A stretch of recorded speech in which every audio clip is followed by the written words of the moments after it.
Buenas noches, mi nombre es Lidia Hernández Pérez. Actualmente curso la licenciatura en Derecho en la Universidad Virtual del Estado de Guanajuato.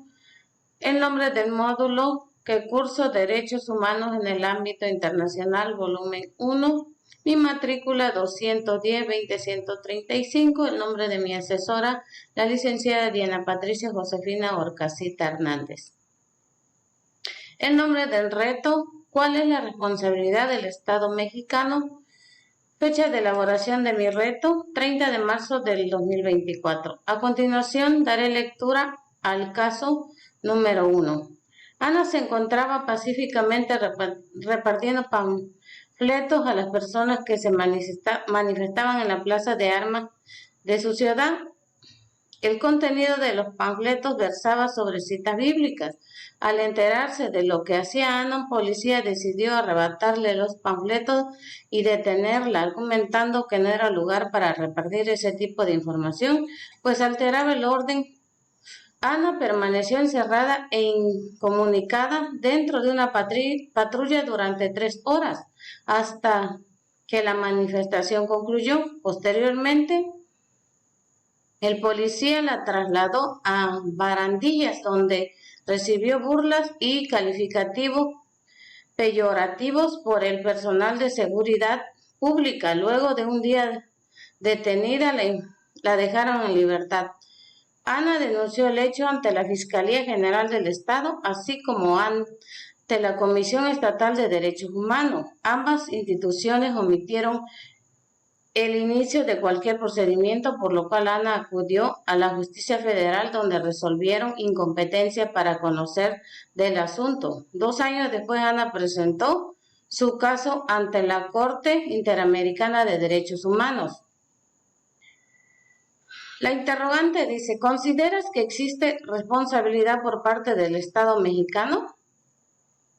En este caso considero que sí existe una clara responsabilidad por parte del Estado mexicano, puesto que varios aspectos del incidente señalan que se cometieron violaciones de los derechos humanos esenciales de Ana, así como la falta de protección adecuada por parte de las instituciones mencionadas. Los derechos que se le violentaron a Ana fueron los siguientes: violación a su derecho de la libertad de expresión y reunión pacífica, ya que Ana estaba ejerciendo su derecho fundamental a la libertad de expresión al repartir panfletos con citas bíblicas. Además, se encontraba en una manifestación en la plaza de armas, en un lugar público donde es legítimo ejercer la libertad de reunión pacífica. La detención y posterior encarcelamiento de Ana constituyeron una violación clara de estos derechos, con fundamento en la Constitución Política de los Estados Unidos Mexicanos, en sus artículos 1, 6, 24 y 7, que refiere que es inviolable la libertad de difundir opiniones, información e ideas a través de cualquier medio, que ninguna ley ni autoridad puede establecer la previa censura ni coartar la libertad de difusión. Asimismo, citamos el artículo 18, 19 y 20, párrafo 1 de la Declaración Universal de los Derechos Humanos y el artículo 7, 12 y 13 de la Convención Americana de Derechos Humanos.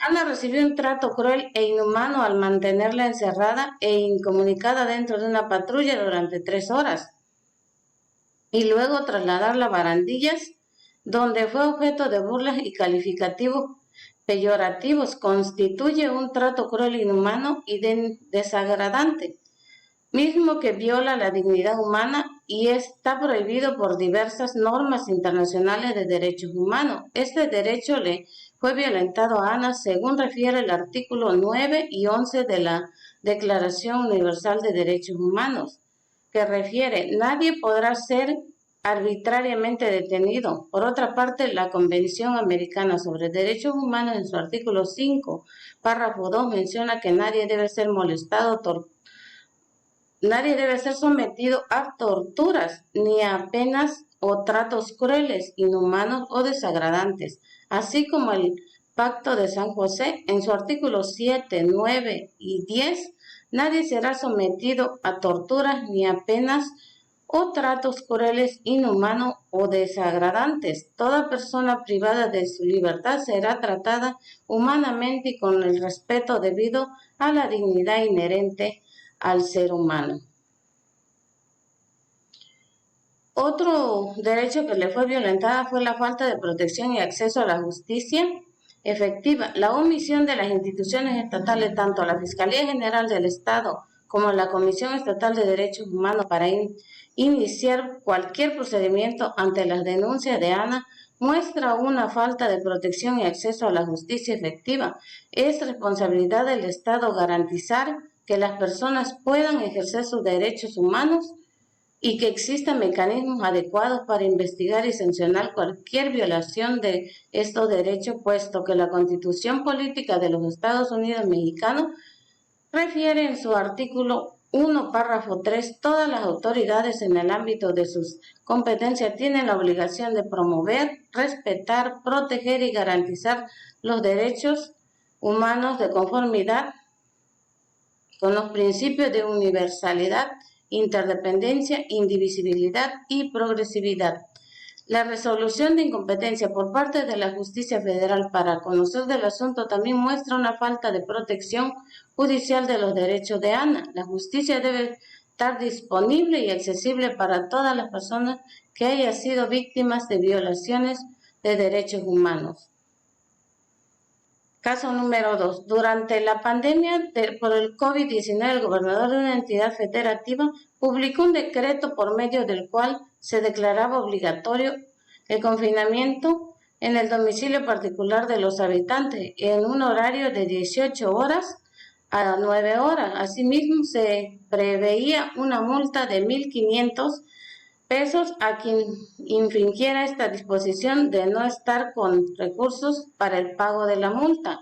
El decreto previo 36 horas de arresto. Andrés, un hombre de 34 años de edad en situación de calle que caminaba por la avenida principal de la ciudad a las 20 horas cuando un militar lo vio, lo detuvo y lo presentó a la Secretaría de Seguridad Pública, donde le fue exigido el pago de la multa. Andrés argumentó no tener casa, habitación, familia ni dinero para pagar la multa. Como consecuencia fue privado de la libertad durante 36 horas y boletinado, fotografía incluida en redes sociales como el primer detenido, un sinvergüenza capaz de negar a su familia con tal de no pagar la multa. Derivado de lo anterior, fue localizado por una asociación civil a través de la cual se planteó su caso en jurisdicción militar y ordinaria hasta ponerse de conocimiento de la Corte Interamericana de Derechos Humanos. ¿Considera que existe responsabilidad por parte del Estado mexicano? Sí, en este caso sí existe responsabilidad por parte del Estado mexicano por muchos aspectos, ya que muestran violaciones de los derechos fundamentales de Andrés y falta de protección adecuada por parte de las autoridades estatales, ya que nuestra Constitución Política de los Estados Unidos en su artículo 29, párrafo 3 y 6 menciona lo siguiente: los decretos expedidos por el Ejecutivo durante la restricción o suspensión serán revisados de oficio, e inmediatamente por la Suprema Corte de Justicia de la Nación. Asimismo, los decretos que se expidan no podrán restringirse ni suspenderse los derechos a la no discriminación, al reconocimiento de la personalidad jurídica, entre otros. El primer derecho que le fue violentado a Andrés fue el derecho a la libertad, puesto que Andrés fue privado de su libertad durante 36 horas por no poder pagar la multa impuesta por el decreto de confinamiento. La privación de libertad constituye una violación del derecho fundamental de Andrés, especialmente considerando que él argumentó no tener recursos para pagar la multa. Se le violentaron sus derechos fundamentales en la Convención Americana de los Derechos Humanos en su artículo 8, 24, 22 y 7, que refiere: nadie puede ser sometido o detenido o encarcelamiento de forma arbitraria. El segundo, trato discriminatorio y estigmatización. La publicación de la fotografía de Andrés en redes sociales con comentarios peyorativos y estigmatizantes como un sinvergüenza capaz de negar a su familia con tal de no pagar la multa es un trato discriminatorio y denigrante hacia su persona, ya que atenta en su dignidad humana. Dicho fundamento legal se encuentra en la Ley Federal para prevenir y eliminar la discriminación, en su artículo 9, fracción 23, fracción 28 y fracción 27, así como en la fracción 15, refiere ofender, ridiculizar o promover la violencia en los supuestos a que se refiere el artículo 4 de esta ley a través de mensajes e imágenes en los medios de comunicación o incitar al odio, violencia, rechazo, burla, difamación, se considera un trato discriminatorio. Asimismo, citamos el artículo 4 y 11 de la Convención Americana sobre Derechos Humanos.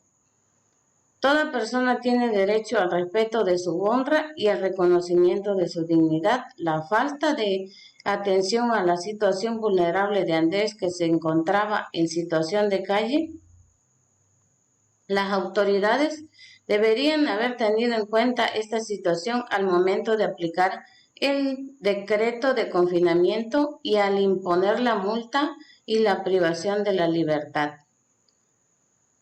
También se le negó el acceso a la justicia, a pesar de que Andrés fue presentado ante la Secretaría de Seguridad Pública y posteriormente boletinado en redes sociales. No se le ofreció una alternativa para impugnar la multa o su detención. La falta de acceso a la justicia efectiva es una violación adicional de sus derechos fundamentales, fundamento en el artículo 11 del Pacto Internacional de Derechos Civiles y Políticos. Nadie será encarcelado por el solo hecho de no poder cumplir una obligación contractual, y artículo 1 de la Convención Americana sobre Derechos Humanos. Refiere: toda persona privada de su libertad será tratada humanamente y con respeto debido a su dignidad inherente al ser humano.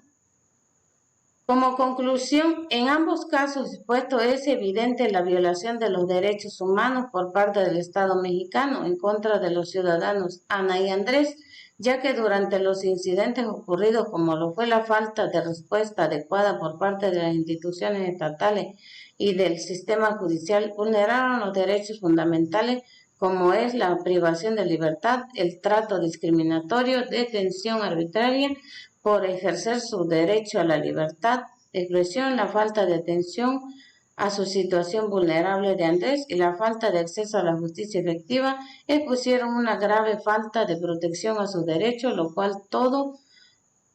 todo ser humano tiene derecho de ejercer y de ser protegido. De mi parte sería todo. Me despido, no sin antes agradecerle a mi asesora, la licenciada Diana Patricia Josefina Orcasita, por todo el acompañamiento y apoyo, así como retroalimentaciones a mis actividades.